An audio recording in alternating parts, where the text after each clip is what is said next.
প্রিয় বন্ধুগণ, আত্মীয় বাক্য চ্যানেলের পক্ষ থেকে আরেকটি বার আপনাদের প্রত্যেককে স্বাগতম জানাই। বন্ধুগণ, আজকের যে আমাদের বিষয় হবে সেটা হবে যে অ্যাশ ওয়েডনেসডে কি, বাইবেল কি এর সম্বন্ধে বলে। আর আজকে আমরা বিষয় দেখে নেব যে ভস্ম বুধবার কি, বাইবেল এর সম্বন্ধে কি কিছু ব্যাখ্যা দিয়েছে, না এটা শুধু মানুষের গড়ানো কোনো নিয়ম, এটা সত্যি কি কোনো রিচুয়াল কনসেপ্ট আছে, আমরা সেই বিষয়ে আজকে আমরা আলোচনা করব। তো বন্ধুগণ, আপনাদেরকে যারা এই ভিডিওটি প্রথমবার দেখছেন আপনাদেরকে প্রত্যেকে বলি, আপনারা প্রত্যেকে সাবস্ক্রাইব করতে ভুলবেন না। আসুন আমরা এখন আলোচনা করি যে ভস্ম বুধবার কি বা অ্যাশ ওয়েডনেসডে কি। অ্যাশ ওয়েডনেসডে বলতে আমরা বুঝি ছাই বা এই ছায়ের যে কনসেপ্ট, এই কনসেপ্টটি কথার থেকে এসেছে, বিশেষ করে পুরাতন নিয়ম থেকে এই কনসেপ্ট এসেছে। বাইবেলে কোথাও অ্যাশ ওয়েডনেসডে সম্বন্ধে লেখা নেই। আর এটাকে আমরা পালন করতে পারি। প্রথম আমরা দেখে নেব অ্যাশ ওয়েডনেসডে কারা পালন করে। বিশেষ করে রোমান ক্যাথলিকরা এবং কিছু কিছু প্রোটেস্ট্যান্টরাও তারা কি করে এই অ্যাশ ওয়েডনেসডে দিবসকে পালন করে। এটা তারা একটি দিনকে ধার্য করে, যে দিনকে ধার্য করে লেন্ট পর্যন্ত যায়। এই বুধবারকে, ভস্ম বুধবারকে তারা পালিত করে 40 দিন ধার্য করে, সেই গুড ফ্রাইডে পর্যন্ত তারা 40 দিন ধার্য করেন। আর সেই 40 দিনকে বলা হয় লেন্ট ডে।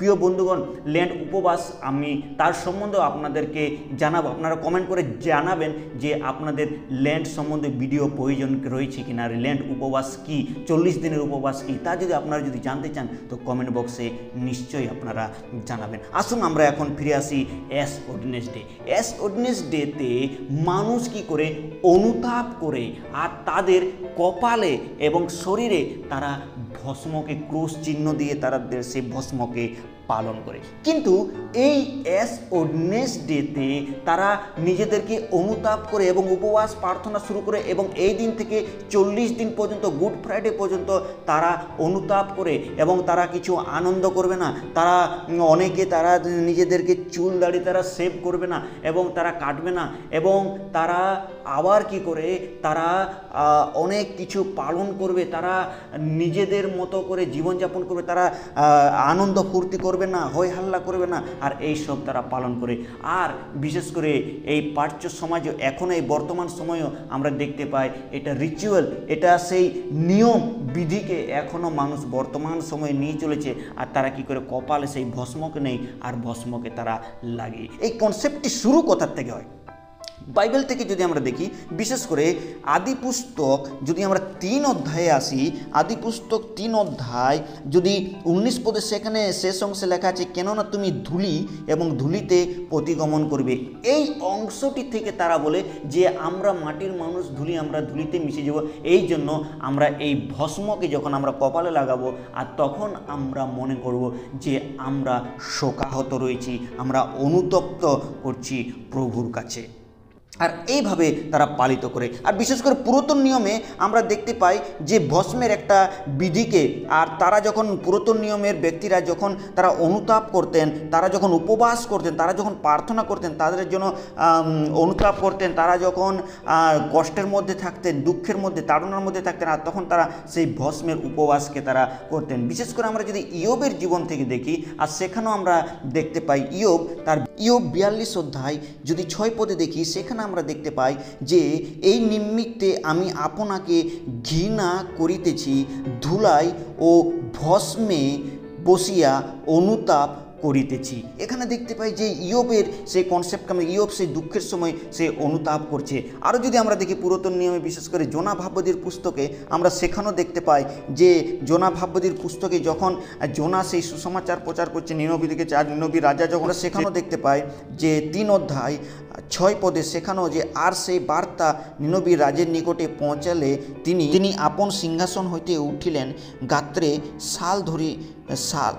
শাল রাখিয়া দিলেন এবং চট পরিধান করিয়া ভস্মে বসিলেন। এখানে আমরা দেখতে পাই যে সে ভস্মে বসে রয়েছে। ইয়োবের কনসেপ্টটাকেও আমরা সেরকম দেখতে পাই যে সে ভস্মে বসেছিল। আর সেই কনসেপ্টটাকে নিয়ে এসে মানুষ আজ বর্তমান সময়ে সেই নিয়মবিধিকে পালন করে। কিন্তু পুরাতন নিয়মে এবার নতুন নিয়মের নতুন নিয়ম কি আমাদেরকে শেখায়, যে সত্যি কি এই ভস্মের অনুতাপের দ্বারা, এই ভস্ম লাগানোর দ্বারা আমরা কি সেই অনুতাপ থেকে আমরা পরিত্রাণ পেতে পারি। আমাদের বাইবেল আমাদের সবসময় শেখায় যে আমরা বিশেষ করে দেখতে পাই যে নতুন নিয়মে যখন আমরা প্রার্থনার সম্বন্ধে শেখাই যে তুমি যখন প্রার্থনা করো তো তখন তুমি কি করো, লোক দেখানি প্রার্থনা করো না। তুমি যারা লোক দেখানি প্রার্থনা করে তারা তাদের উপহারকে পেয়ে গেছে। বিশেষ করে মথি 6:16 যদি আমরা দেখি সেখানে সেটার ব্যাখ্যা। আর তোমরা যখন উপবাস করো তখন কপটীদের নেই বিষণ্ণ বদন হইও না, কেননা তাহারা লোককে উপবাস দেখাইবার নিমিত্তে আপনাদের মুখ মলিন করে। এই জন্যে কিন্তু যখন আমরা প্রার্থনা করব, কেমনভাবে প্রার্থনা করব সেটা 6:5 লেখা আছে। আর তোমরা যখন প্রার্থনা করো তখন কপটদের নেই হইও না, কারণ তাহারা সমাজগিরে পথে কোণে দাঁড়াইয়া লোক দেখানো প্রার্থনা করিতে ভালোবাসে। কিন্তু আমরা যেন সেরূপ প্রার্থনা না করি। আমরা কেমন প্রার্থনা করব, আর লেখা আছে 6:6 যখন কিন্তু তুমি যখন প্রার্থনা করো তখন তোমার অন্তরাগারে প্রবেশ করিও, আর দ্বার রুদ্ধ করিয়া তোমার পিতা যিনি গোপনে বর্তমান তাহার নিকটে প্রার্থনা করিও। তো আমরা এখানে ক্লিয়ার দেখতে পাচ্ছি যে আমাদের প্রার্থনা কেমন হওয়া দরকার, গোপন হওয়া প্রয়োজন রয়েছে। কিন্তু এই ভস্মের দ্বারা আমরা লোককে স্মরণ করে দিই, ভস্ম লাগে যে আমি প্রভুর জন্য দুঃখ কষ্ট করছি। প্রিয় বন্ধুরা, আমি বলতে চাই যে এই ভস্ম লাগানোর দ্বারা কি আমাদের উদ্ধার হয়েছে? আমাদের উদ্ধার কিসের দ্বারা হয়েছে? প্রভু যীশু খ্রিস্টেতে বিশ্বাসের দ্বারা। আমাদের বাইবেল ক্লিয়ার বলে দেয়, প্রভু যীশু তিনি বলছে যে মন ফেরাও স্বর্গরাজ্য সন্নিকট। আমাদের মন অনুতাপ করো প্রভুর কাছে, আর প্রভুর কাছে অনুতাপ করি যখন আমরা নিজের পাপকে স্বীকার করি, আর তখন আমরা উদ্ধারকে পাই। আর আমরা এই ভস্ম লাগানোর দ্বারা আমাদের উদ্ধার হয়নি। ভস্ম এটা হচ্ছে একটা নীতি, বা আমরা বলতে পারি এটা হচ্ছে একটা নিয়ম বিধি যা মণ্ডলী চালিয়ে এসেছে, যেটা আমাদের পালন করা উচিত নয়। প্রিয় বন্ধুগণ, আমরা মনে করি যে এই ভস্ম বুধবার আমাদের খ্রিস্টীয় বিশ্বাসীরা যারা রয়েছি তারা যেন আমরা পালন না করি। কেননা তিনি আমাদেরকে কি বলেছেন, আমরা যখন প্রার্থনা করি আমরা তখন কেমন প্রার্থনা করবো, আমরা লোককে দেখানোর জন্য করব না, যেন আমরা গোপনে প্রার্থনা করি। আর নিজেকে যে জীবন, আমাদের যে পরিবর্তন, আমাদের যে অন্তঃকরণের পরিবর্তন, সেটা শুধু যে আমাদের বাইরের দিক থেকে যেন না হয়, কিন্তু অন্তঃকরণের দিক থেকে যেন হয়।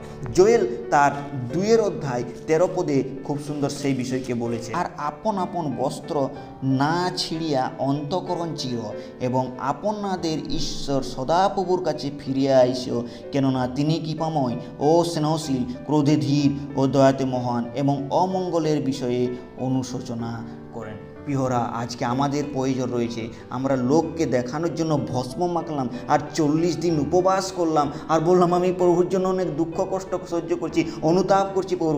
প্রিয় বন্ধুগণ, আমি বলতে চাই যে 40 দিন অনুতাপ করলেই কি আমাদের উদ্ধার হয়ে যাবে? বাস তারপর আমি সারা বছর পাপ করে 365 দিন পাপ করব, আর 40 দিন আমি অনুতাপ করব, আর তারপরে প্রভু ক্ষমা করে দেবেন?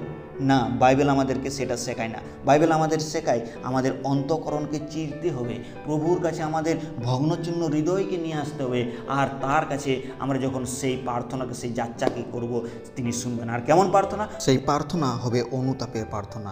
তো প্রিয় ভাই বোনেরা, আসুন আমরা ভস্ম লাগিয়ে যেন মানুষকে না দেখাই যে আমি প্রভুর জন্য অনুতাপ করছি এবং দুঃখ কষ্ট করছি। আমরা যেন অন্তঃকরণ, প্রভু আমাদের পাপের জন্য দুঃখকে সহ্য করেছেন, কষ্টকে সহ্য করেছেন, আর তাই আমরা অনুতাপিত হই যে প্রভু তুমি আমাদের জন্য মৃত্যুবরণ করেছ, এবং তার জন্য আমরা দুঃখিত হই এবং প্রভুর কাছে প্রার্থনা করি যে প্রভু তুমি আমাদেরকে উদ্ধার দিয়েছো, তার জন্য যেন আমরা ধন্যবাদ জানাই। আর এটা হবে আমাদের অন্তঃকরণের অনুতাপ। তো আসুন আমরা প্রত্যেকে অন্তঃকরণ থেকে অনুতাপ করি, আমরা লোক দেখানোর জন্য অনুতাপ না করি। তো ঈশ্বরের ছোট্ট চিন্তাধারা দ্বারা আমাদের প্রত্যেককেই আশীর্বাদ করি। ঈশ্বরের নাম মহিমান্বিত হোক।